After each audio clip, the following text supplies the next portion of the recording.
They don't just tell the myths, they put them to the test.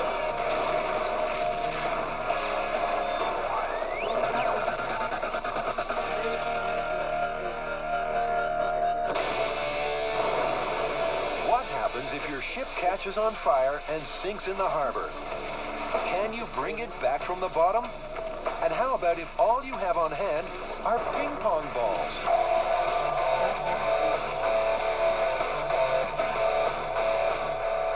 Well, Jimmy, your years as a captain of a ship down in the Caribbean is going to serve you well for this myth.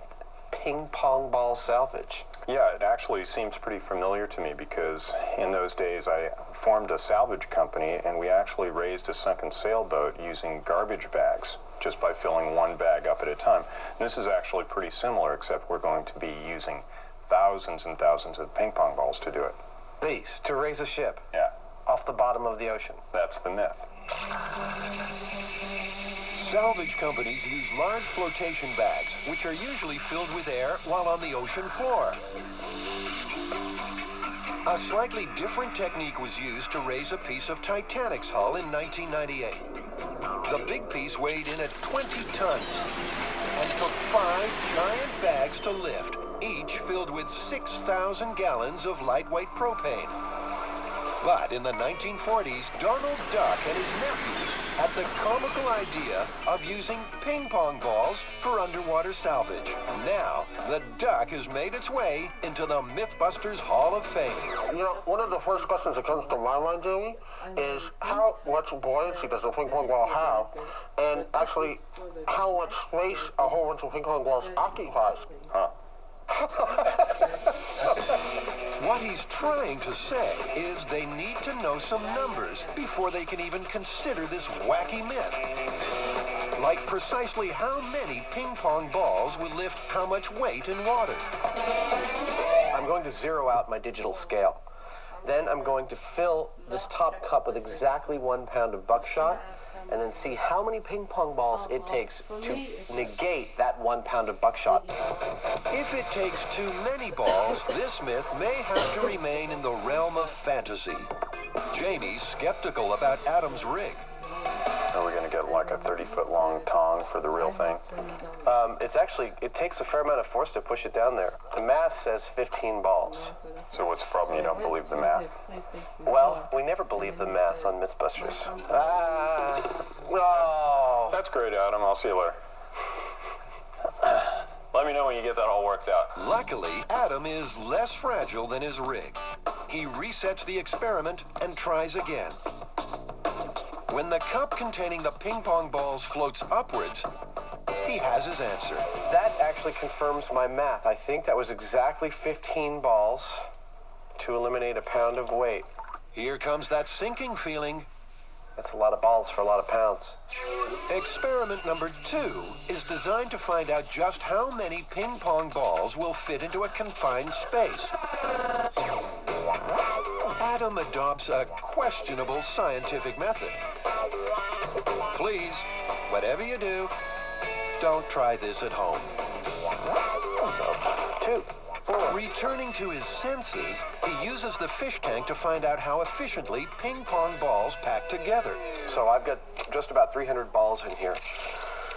My space is... Adam crunches the numbers, and they don't look pretty. 51% packing efficiency. What that means is that there's all this space between the balls where they can't go right up next to each other because of the fact that spheres are not very good at stacking up against each other. So far, so bad. Is this myth sunk before it's even begun?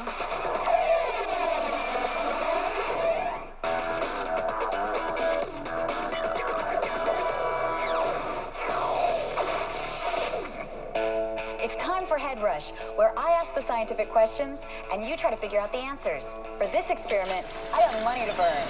How would you like to see a $20 bill burst into flames? But don't try this at home. Here's the fuel, a highly flammable 50-50 mixture of denatured alcohol and water. Exactly how flammable? Allow me to demonstrate. See, this stuff seriously burns. What do you think's gonna happen when I soak my $20 bill in this solution? Mull that over while we go check out some urban landscapes. Back in the 19th century, a remote part of Texas had a prairie dog population that puts any present-day city to shame. So what do you think the population of the Texas prairie dog town was? Was it 3 times more than New York's population? 100 times the population of Los Angeles? Or double the population of the state of Texas? The answer is an awesome 100 times LA's population. 400 million prairie dogs lived in that one interconnected underground city. The prairie dog metropolis spread out over an amazing 25,000 square miles. That's a pretty impressive prairie dog posse. From natural wonders to medical miracles. Imagine you're about to have a brain operation. Before he starts digging in your head, the surgeon might insert one of these into your heart. It's a 10-inch gold-tipped catheter with ice water flowing through it. This thing will improve your chances of a full brain recovery. So how does it work? Does the cold water catheter induce hypothermia to slow your metabolism, stop blood clots going to your brain, or keep your arteries open to maintain blood flow? The answer is hypothermia. That means it almost instantly drops your body temperature. The catheter chills the blood as it passes through your heart, dropping your core temperature about 10% in just 20 minutes. Cooler blood slows your brain activity, and the less activity during surgery means less chance of damage. Since the brain is the new frontier in exploratory surgery, the more high-tech help, the better. From the cool brain to the burning question of whether my cold hard cash is going to go up in smoke. So I've soaked this $20 bill in a mixture of denatured alcohol and water. What do you think will happen when I set it on fire? Will it catch fire and slowly turn to ash, burn but stay intact, or resist my attempt and stay unburned? Okay, let's see the answer for ourselves. It catches fire.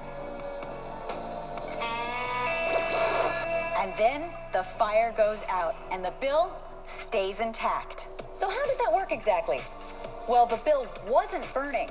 The only thing burning was the alcohol. The water that we mixed in with it kept the 20 cool. Sure, the heat evaporated some of the water, but that evaporation meant the surface of the bill stayed cool enough not to burst into flames. Which means I get to pocket the proceeds from this experiment.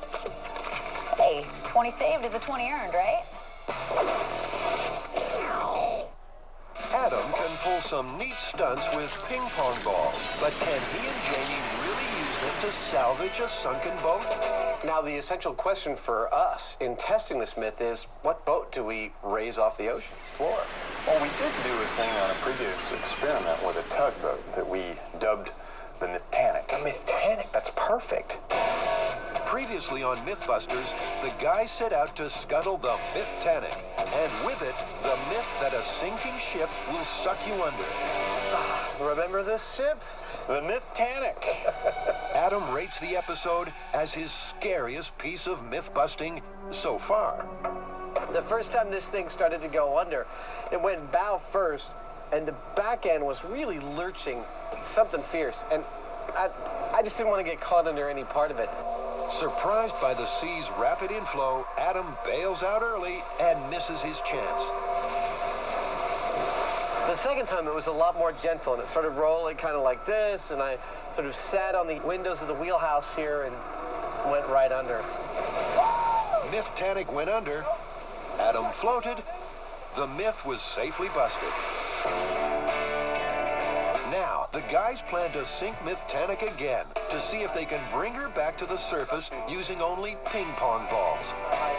It all depends on how much Mythanic weighs. Now, do you remember anything about how much it actually weighed?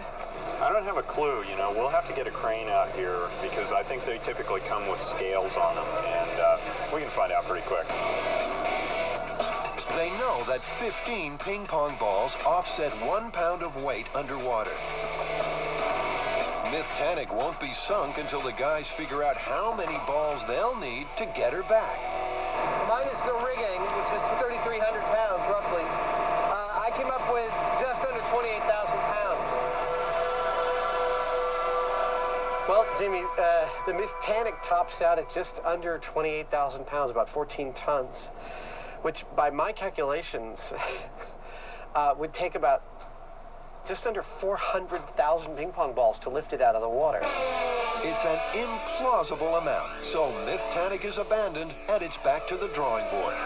What about your average Joe? I think we look towards this myth as being something we can scale down to, say, a fiberglass sailboat. Let's say your average Joe lost his fiberglass sailboat in shallow coastal waters and happened to be a former table tennis star and has a few dozen thousand ping pong balls lying around. Could he salvage the boat from, let's say, 30 to 35 feet of water? A small sailboat weighs about 3,500 pounds. It'll take just over 50,000 balls to make it neutrally buoyant, probably 60,000 to raise it from the bottom of the ocean. That's a small sailboat.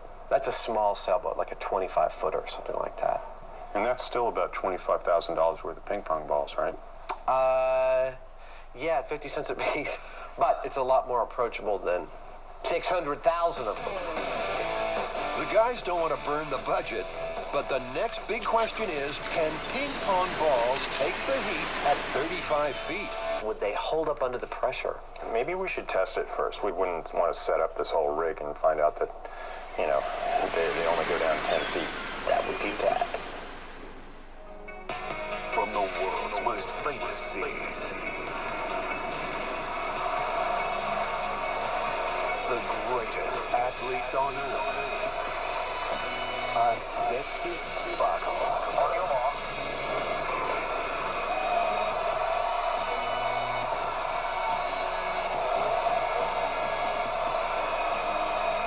Diamond League, all July, exclusive to Eurosport. Sulfur is what makes your bottom burps smell. Weekends just got smellier. Sulfur. That's disgusting. Laugh with us and at us every weekend. Not as if the Titanic's going to sink. All of your favorite horribles back to back. And that's no lie, la, lie, la, la, lie. Horrible Weekends. Weekends from 2 on Discovery Kids. Think I'll just stay at home. Jamie designs a pressure chamber to simulate what will happen to the ping pong balls 35 feet underwater. If they crack under the higher pressure, this myth is busted before the guys even get their feet wet. What we're doing now is we're making a pressure vessel, and with around 100 psi or so, which we'd like to bring it up to, that's something sort of special. So we've got to custom make something, and hopefully we won't hurt anybody. Never let it be said that Jamie and I don't take high pressure seriously. So we're going to take this down to 1 atmosphere, right? No, we'll take it all the way to the bottom of the ocean. Cool. A blast screen is put in place in case of an explosion. You ready? I'm ready. You ready? I'm ready. It's time for the big squeeze. We're at 30 psi. That's 2 atmospheres. No, that's 1. But 30 psi is 2 atmospheres. Yeah, but they weren't made in outer space. So they were made at 1 atmosphere, so we've only added 1 atmosphere. Oh, okay, I see.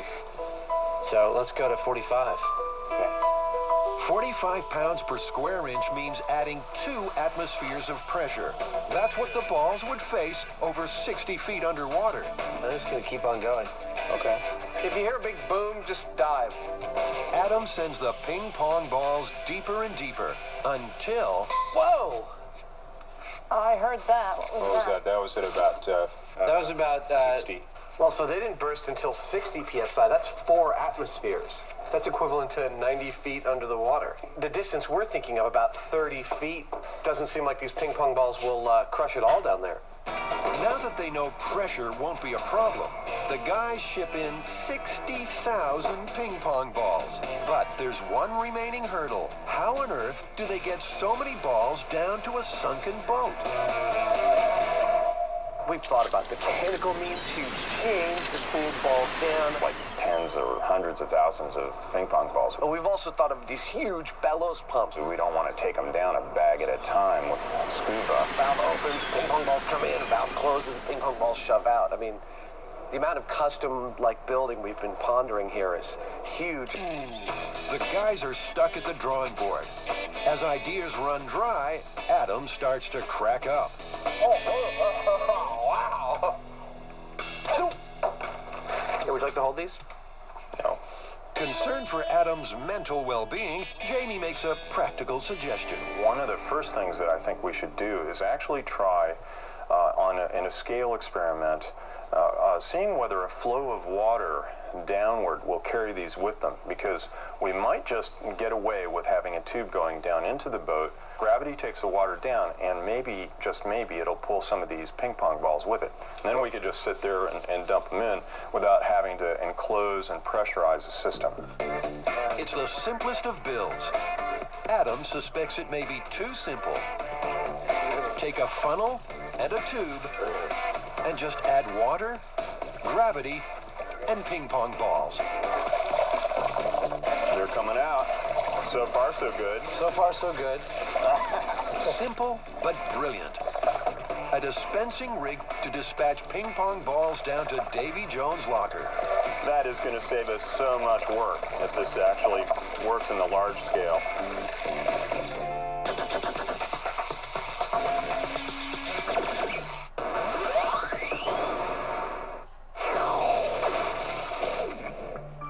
It's Head Rush time, where you get to put your scientific brain to work to try to solve some of the trickier questions.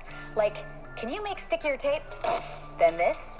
Quite possibly, yes. There's a new ultra-high adhesive tape that leaves no sticky residue when you remove it. And it was inspired by an amazing piece of animal anatomy.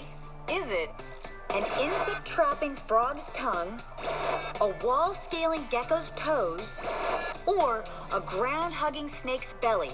The answer is a gecko's toes. Check it out. Gecko's toes are covered in millions of tiny hairs called setae. They branch into hundreds of tiny endings. Each one creates an electric force that attracts other molecules. And that is how geckos defy gravity. A little 2-ounce gecko has about 6 million setae. That creates enough adhesion to carry 2 adult humans. Okay, let's check out the meteorite men. Hi, I'm Steve, and this is Jeff. We're the Meteorite Men from the Science Channel. There's one place on Earth where it's so easy to find meteorites, it's like taking candy from a baby. So here's the question. Which continent do you think yields the most meteorites? Is it South America, Antarctica, or Australia? The answer is Antarctica. Down there at the bottom of the world, it's cold, it's windy, and you're thousands of miles away from the nearest cheeseburger. But on the plus side, it is meteorite heaven. Antarctica doesn't get more strikes from meteorites. It's just that all that ice makes them easier to see. Plus, the cold slows the rusting process, meaning they survive longer. It may not be the biggest continent, but in terms of meteorite finds, Antarctica is a true heavyweight. More than 23,000 space rocks have been found there so far. Most people do this without thinking much about it.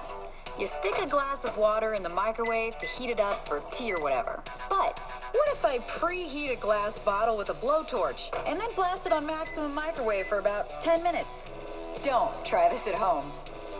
Would the bottle slowly melt, light up and glow brightly, or will it do my favorite thing, explode into 1,000 pieces? The answer is the bottle melts. Microwaves heat things by increasing the movement of their liquid molecules. At room temperature, glass has no liquid molecules, but preheating the bottle with a blowtorch put it into a semi-liquid state. That gave the microwave something to work with. Until meltdown. Not an explosion, but pretty cool. Hi, I'm Dwight Williams, and I'm a nuclear physicist. In order to understand nuclear physics, you have to start with the atom. A nuclear physicist opens up the atom and takes out the subatomic particles, the protons, neutrons, and electrons, to do amazing things of science. You can use your knowledge in all kinds of different areas in nuclear medicine, with CAT scans, PET scans, advanced MRIs. Another thing we do is nuclear non-proliferation, tracking down weapons to make sure they don't fall into the wrong hand. We can also work to save the planet. One solution is fusion, and that's actually a new type of nuclear power that actually generates no waste whatsoever, unlike the old nuclear power that you might be a little more familiar with. The good thing about science is it's almost like another language. If a person has the patience with themselves to continue to try science until they understand it, we'll have a lot more Einsteins walking around. Being a nuclear physicist, now that's a head rush. Jamie's dispensing rig is a neat way of shipping ping pong balls down to a sunken boat, as long as it's at the bottom of a bucket. So they scale up the experiment to a depth of 15 feet. This thing is really heavy. We're about to stand up a 15, 16 foot tall piece of PVC pipe here. We're to use this to test our ping pong ball rescue rig by putting a pipe all the way down to the bottom of it and seeing if we can pump ping pong balls that full distance. That's about half the depth they'll be working in when they try to raise the sunken boat for real. Okay, I'm gonna move the bottom over. Okay, good. Nicely done. The white PVC pipe is filled with water to create a 15-foot slice of ocean.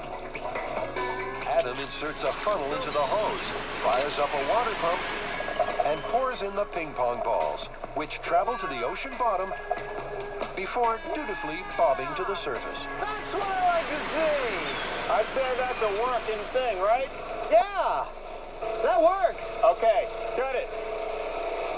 Well, let's wrap this up and figure out how to make one really big. Okay. The experiment has allayed some of Adam's doubts. He still can't find fault with Jamie's rig. I actually said it was a very successful test. We had about 8 feet of hose above a 15-foot reservoir, and we got ping pong balls coming up from underneath. Although the experiment works, Adam wants to double the depth, just to be sure. Jamie's seen enough. If you pour the water into the tube, it's going to go out the bottom. That's what it is. I mean, if you want to go without caution and put all our eggs in a single basket, we can, but I'm just advocating caution because I'm not sure. A prediction. Adam's going to have to vent that anger. There you go. The pressure of this myth is starting to show. So, I guess I got to pull this rig down myself. I'm up here just letting off some steam right now. Adam needs a cookie. There are times during the day when, things just get all out of hand because Adam needs a little sugar in the system and he gets all cranky over nothing. I'm just livid. I'm exhausted of advocating caution. I'm not the uncautious one. I'm just thinking of all the what-ifs. This is simple. We're running a hose down into the boat and pouring ping pong balls down it. That's probably not going to matter. That's probably not going to matter. And that's probably not going to matter. We just tested it. It works. And stop whining. Go have a cookie. It's a knockout. After a cookie cure, Adam's ready for more. His next opponent, a giant plastic funnel. Round 1.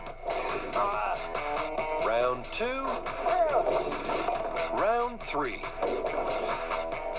What? This funnel's got some fancy moves. Adam's on the ropes. Then, out of nowhere, a pile driver. Adam nails it, and he's back to normal. What's that you see, Sonny? I can't quite hear you. He applies the finishing touches to his high-tech funnel and completes a neat about-face in his opinion of Jamie's rig. I'm really actually pleased with this mechanism. This is a classic Jamie ultimate simplicity. No pumps, no mechanical operations to get the ping pong balls down. All we need is water coming up and over. My big funnel is connected to the hose that will go down and hopefully deliver the ping pong balls to our sunken ship, the Jalapeno. From the world's most famous seas, the greatest athletes on earth are set to sparkle. On your mark.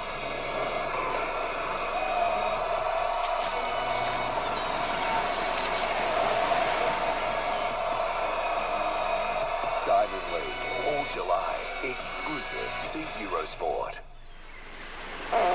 Sulfur is what makes your bottom burp smell. Weekends just got smellier. Solve them. That's disgusting. Laugh with us and at us every weekend. Not as if the Titanic's going to sink. All of your favorite horribles back to back. And that's no lie, la, lie, la, la, lie. Horrible Weekends. Weekends from 2 on Discovery Kids. Think I'll just stay at home.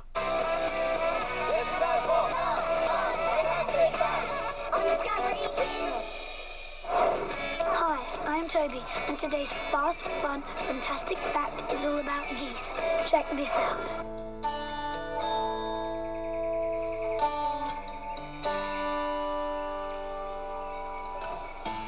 Ah, the countryside. Fresh air, relaxing atmosphere, peace and quiet.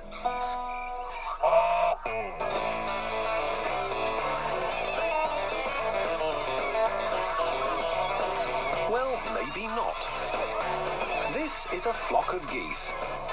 Or more correctly, it's a gaggle of geese. Perhaps due to their angry-sounding honk, geese have earned the reputation of being rather grumpy birds. We're not all grumpy. We just have a lot to say.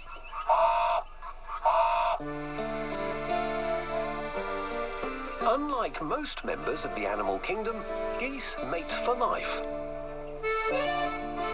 Tony, where are you taking me for our anniversary this year? Anniversary? Don't tell me you've forgotten again.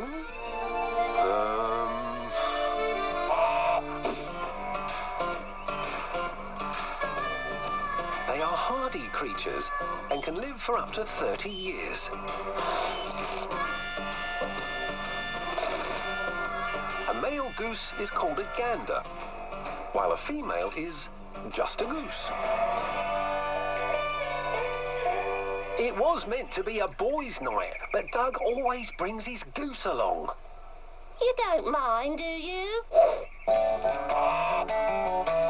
Like all birds, geese lay eggs. Usually 5 to 10 at a time. They keep their eggs warm by sitting on them for around 28 days until they hatch.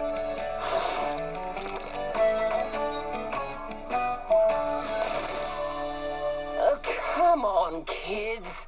I haven't got all year to sit around waiting for you.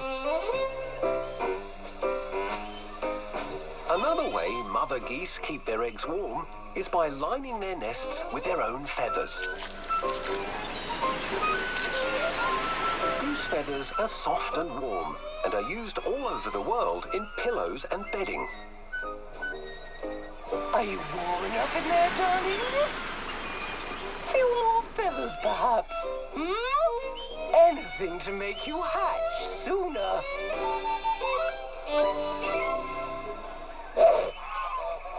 There are around 30 different species of geese, and baby geese are called goslings. 30 species? But how do I know which one I am? Calm down, Derek. You'll figure it out eventually.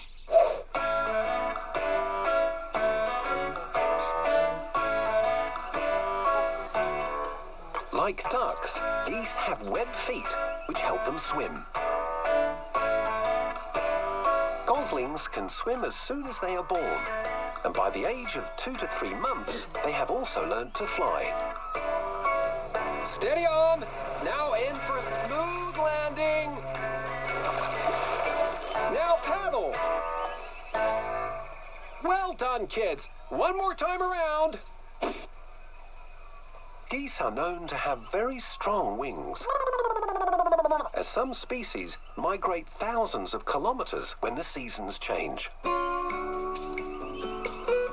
It's getting a little warm, wouldn't you say, Brenda? Almost time to head back north? Just a few more minutes working on me time. It's quiz time. What is a group of geese called? A giggle, a gaggle, or a grunt? The answer is a gaggle. Catch you later.